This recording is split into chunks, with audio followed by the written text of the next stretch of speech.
This is the story of a man named Stanley. Stanley worked for a company in a big building where he was employee number 427. Employee number 427's job was simple. He sat at his desk in room 427 and he pushed buttons on a keyboard. Orders came to him through a monitor on his desk, telling him what buttons to push, how long to push them, and in what order. This is what employee 427 did every day of every month of every year. And although others might have considered it soul-rending, Stanley relished every moment that the orders came in, as though he had been made exactly for this job. And Stanley was happy. And then one day, something very peculiar happened. Something that would forever change Stanley. Something he would never quite forget. He had been at his desk for nearly an hour when he realized that not one single order had arrived on the monitor for him to follow. No one had showed up to give him instructions, call a meeting, or even say hi. Never in all his years at the company had this happened, this complete isolation. Something was very clearly wrong. Shocked, frozen solid, Stanley found himself unable to move for the longest time. But as he came to his wits and regained his senses, he got up from his desk and stepped out of his office.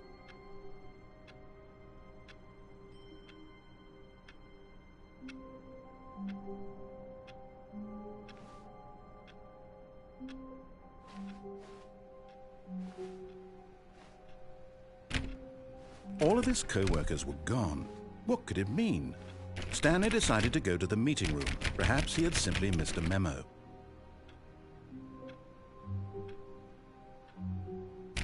Stanley went around touching every little thing in the office, but it didn't make a single difference, nor did it advance the story. No matter how hard Stanley looked, he couldn't find a trace of his co-workers. Oh, please. Are you really just doing this for the trophy? Click a door 5 times? Is that all you think a trophy is worth? No. I can't just give these merits away for such little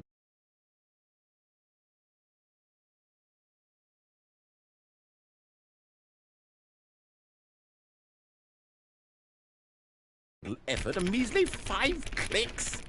Now, suppose you were to click the door 20 times. I would say that's the kind of effort that warrants recognition. I have to say, I'm still not feeling the satisfaction of witnessing true effort for a noble cause. Perhaps 50 clicks will do it. Yes, almost certainly 50 clicks.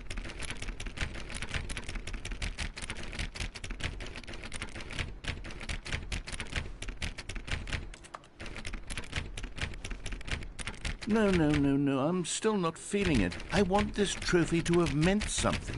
It has to be a true reward for valiant effort. I want to see some hustle, Stanley. I want to see commitment, a willingness to go all the way no matter the cost. Why don't you go put 20 clicks into door number 417?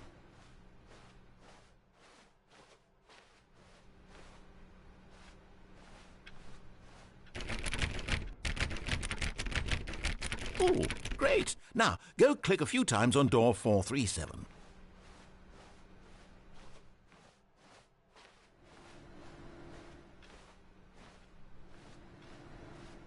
Excellent. I think we're getting somewhere. Now, door 415. Let's give it 10 clicks or so.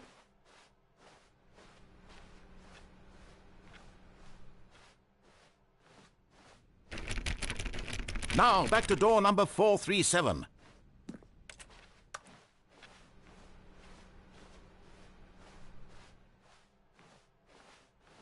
Let's see. How about you click on, well, I don't know, the copy machine?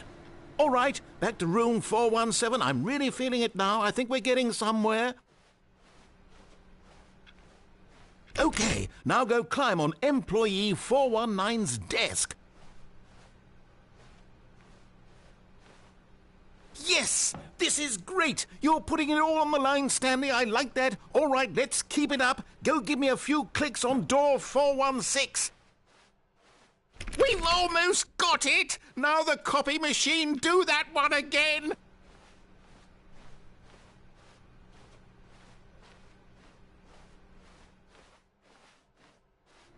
Finish it off, Stanley! 5 clicks on door 430! Yes! We did it! Oh, wow. That felt amazing. Oh, you really earned it, Stanley. Nothing could hold you back. Yes, I'm very proud of how far we've come today.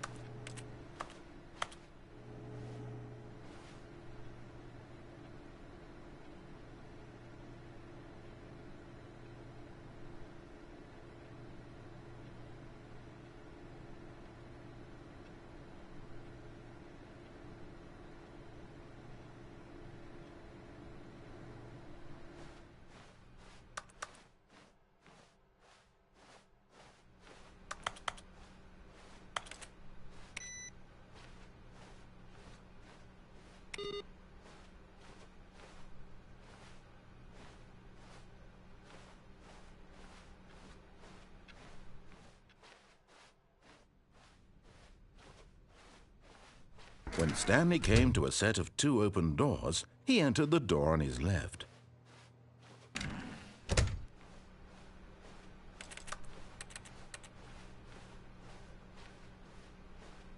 Yet there was not a single person here either. Feeling a wave of disbelief, Stanley decided to go up to his boss's office, hoping he might find an answer there.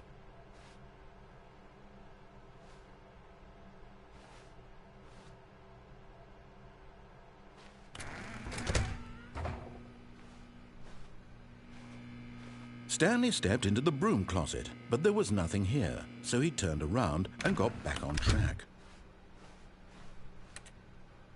Coming to a staircase, Stanley walked upstairs to his boss's office.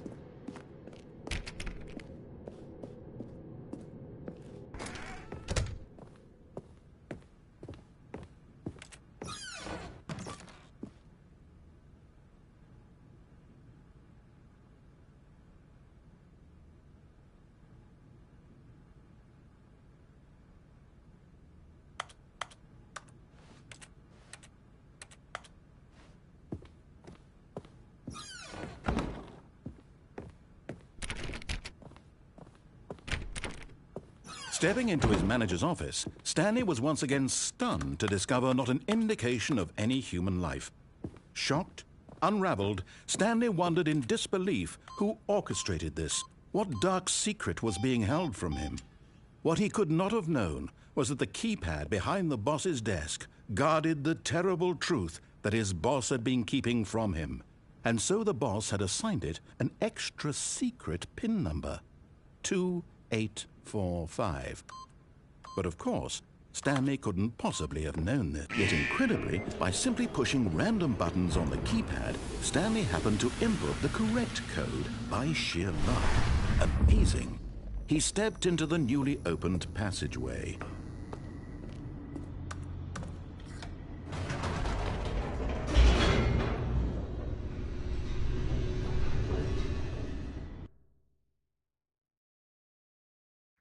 Descending deeper into the building, Stanley realized he felt a bit peculiar. It was a stirring of emotion in his chest, as though he felt more free to think for himself, to question the nature of his job. Why did he feel this now, when for years it had never occurred to him? This question would not go unanswered for long.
Stanley walked straight ahead through the large door that read Mind Control Facility.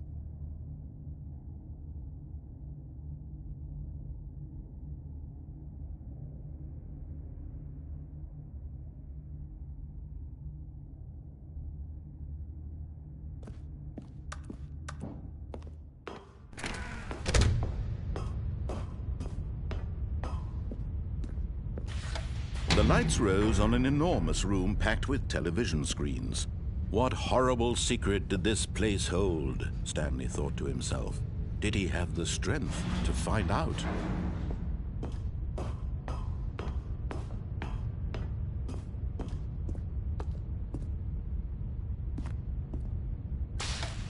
Now the monitors jumped to life, their true nature revealed.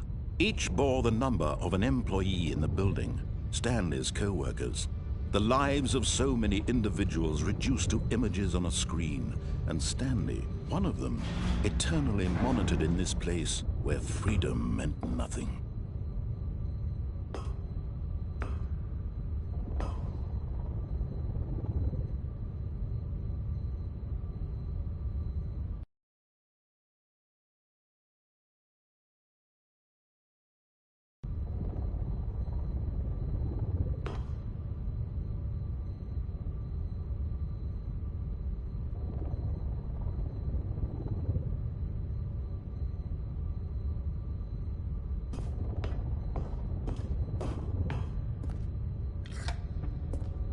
This mind control facility, it was too horrible to believe. It couldn't be true.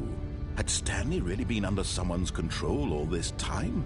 Was this the only reason he was happy with his boring job? That his emotions had been manipulated to accept it blindly? No, he refused to believe it. He couldn't accept it. His own life in someone else's control? Never! It was unthinkable. Wasn't it? Was it even possible? Had he truly spent his entire life utterly blind to the world?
But here was the proof. The heart of the operation.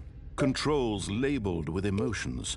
Happy, or sad, or content. Walking, eating, working. All of it monitored and commanded from this very place.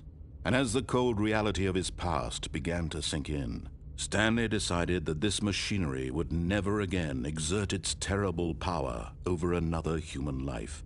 For he would dismantle the controls once and for all.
And when at last he found the source of the room's power, he knew it was his duty, his obligation, to put an end to this horrible place and to everything.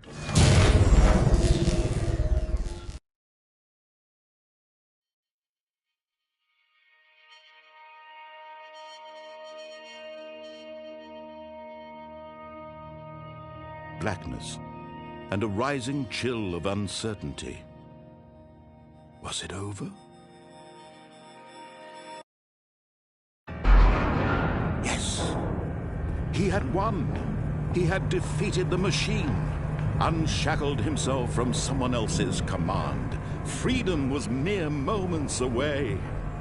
And yet, even as the immense door slowly opened, Stanley reflected on how many puzzles still lay unsolved. Where had his co-workers gone? How had he been freed from the machine's grasp? What other mysteries did this strange building hold? But as sunlight streamed into the chamber, he realized none of this mattered to him, for it was not knowledge or even power that he had been seeking, but happiness. Perhaps his goal had not been to understand, but to let go. No longer would anyone tell him where to go, what to do, or how to feel. Whatever life he lives, it will be his. And that was all he needed to know. It was perhaps the only thing worth knowing. Stanley stepped through the open door. Stanley felt the cool breeze upon his skin, the feeling of liberation, the immense possibility of the new path before him. This was exactly the way, right now, that things were meant to happen. And Stanley was happy.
All of his co-workers were gone.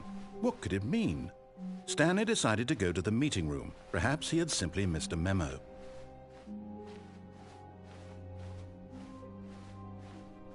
When Stanley came to a set of 2 open doors, this was not the correct way to the meeting room, and Stanley knew it perfectly well. Perhaps he wanted to stop by the employee lounge first, just to admire it. Ah, yes, truly a room worth admiring. But eager to get back to business, Stanley took the first open door on his left. Stanley was so bad at following directions, it's incredible he wasn't fired years ago.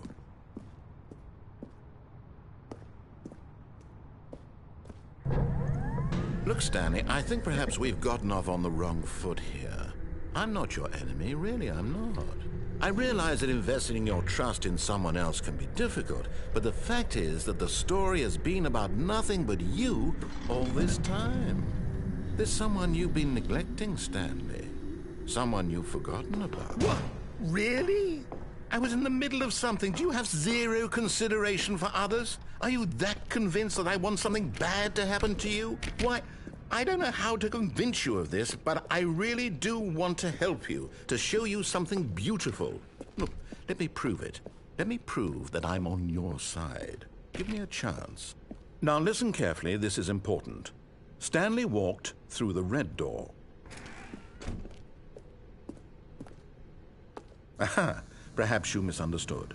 Stanley walked through the red door. I still don't think we're communicating properly. Stanley walk. All right, fine. Go ahead, Stanley. You want to know so badly what's out there? You want to find out what lies at the end of this road you've chosen? Well, don't let me stop you. You see? There's nothing here. I haven't even finished building this section of the map because you were never supposed to be here in the first place. Broken rooms, exposed developer textures. Is this what you had wanted? Was it worth ruining the entire story I had written out specifically for you? Do you not think I put a lot of time into that? Because I did. And in the end, it was all for nothing, because this is what you wanted to see. Help me here, Stanley. Help elucidate these strange and unknowable desires of yours. What would have made this game better? What did you want to see? Vehicles? Skill trees? Work with me. You've given me absolutely nothing so far. Tell you what, let me take a stab in the dark at a new design, and you can give me some feedback. There we go. A third option. This already feels leaps ahead of where we were before. Go ahead, Stanley. Take it for a spin.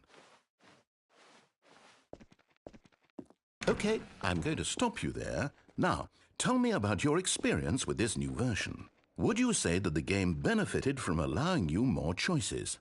Feel free to be honest. I'm looking for some real critical feedback here.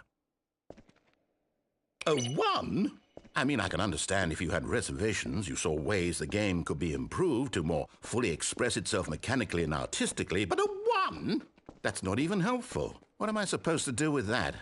But I guess it isn't my place to judge. Here, based on the data from your previous playthrough, I've compiled a new version. And to be perfectly candid, I think I've knocked it out of the park with this one. Let's take a look.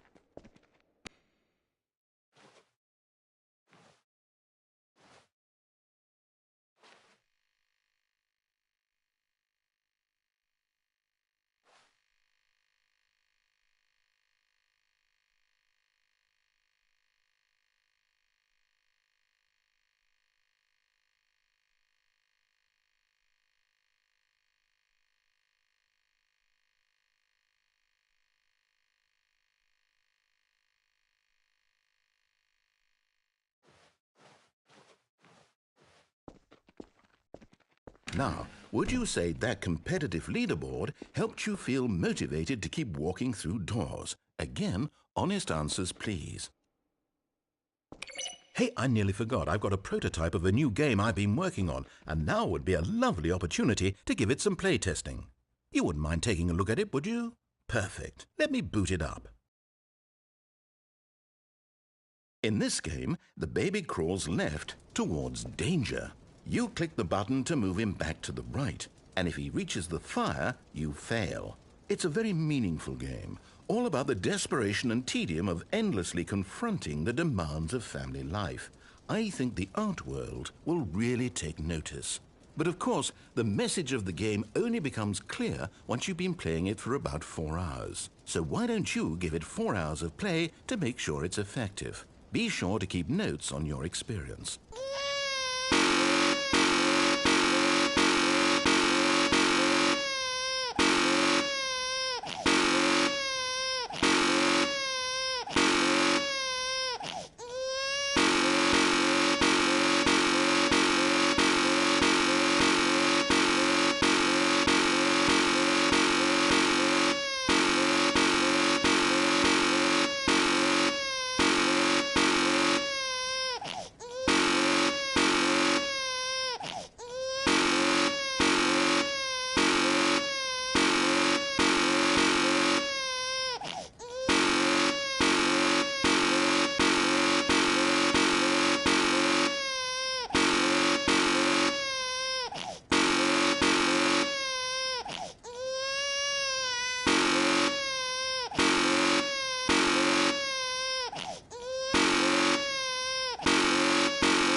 You heartless bastard. Did you do it because you hate babies or purely to spite me? Because if it's the latter, well, I don't know what to do. I'm completely out of ideas. I can't think of a single thing that might improve the experience for me. I'm not even going to try. I'm out. I'm done. It's over. Thank you for playing. Your input was extremely valuable. Oh, hey, since my game was so awful, why don't we play someone else's game, just to ease the pain? Let's see. What do we have here? Yes, this seems like it'll work. Let's give it a shot.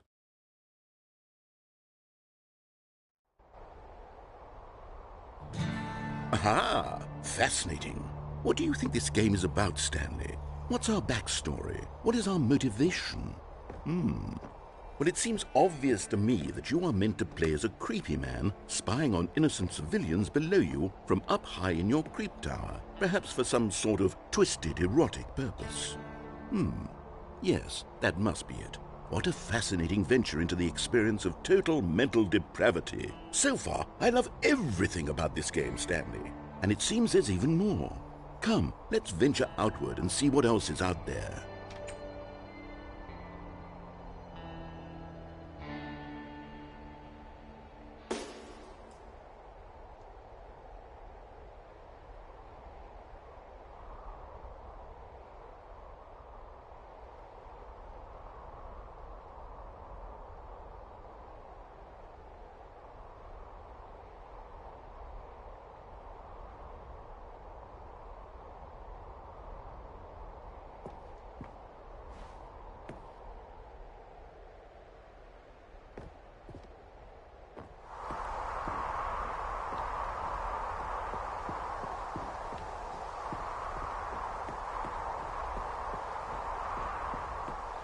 Oh, no. No, it can't be. It is. It's an open world game. Good God, quickly, block it off. Oh, thank goodness, Stanley. What a close call. You nearly wandered off into that thing, that big, open, just wandering around, no right or wrong directions, no path to follow. You can just go in any... Oh, thank heavens we avoided it. We're out of the woods now, Stanley. Okay, I'm going to get us out of here. Let's find another game. Preferably something with walls. Something with nice, big, insurmountable walls. Okay, I think this will be just the thing.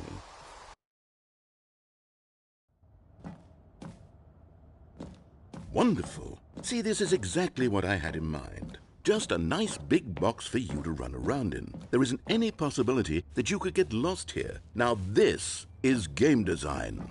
Stanley, if you manage to get lost in this game, I will be phenomenally impressed. Okay, so what exactly do we do here? Let's see. There are lots of cars here in the back, but obviously there's no racetrack.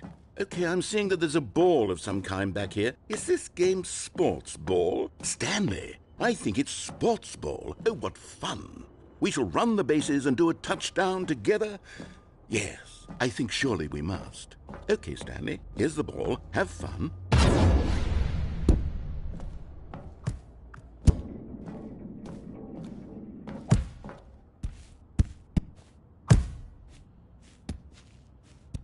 Are you doing it? Are you winning? Is this fun? Is it better than my miserable little story that I worked so hard on? Stanley, I have a thought, and I realize I'm not a sportsologist, but if one ball generates a certain amount of raw adrenal pleasure, then surely multiple balls makes for an even more euphoric sports experience. I'm going to try it out. Here comes another ball. Yes! Oh goodness, that really does feel amazing, doesn't it? Stanley, I'm like a child in a confectionery shop. I simply have to have more. I'm insatiable. More balls!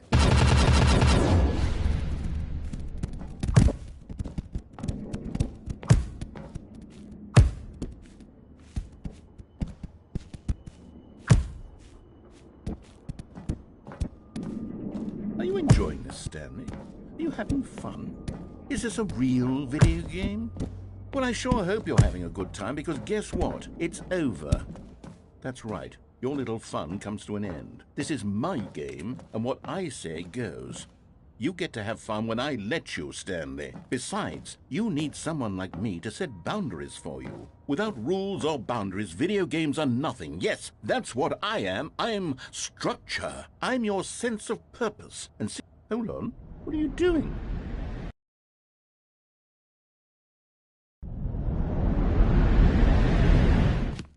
Stanley, don't do that. I can't follow you there. I can't help you. How will you write a story without me? You can't do it, you know.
I wonder what he found.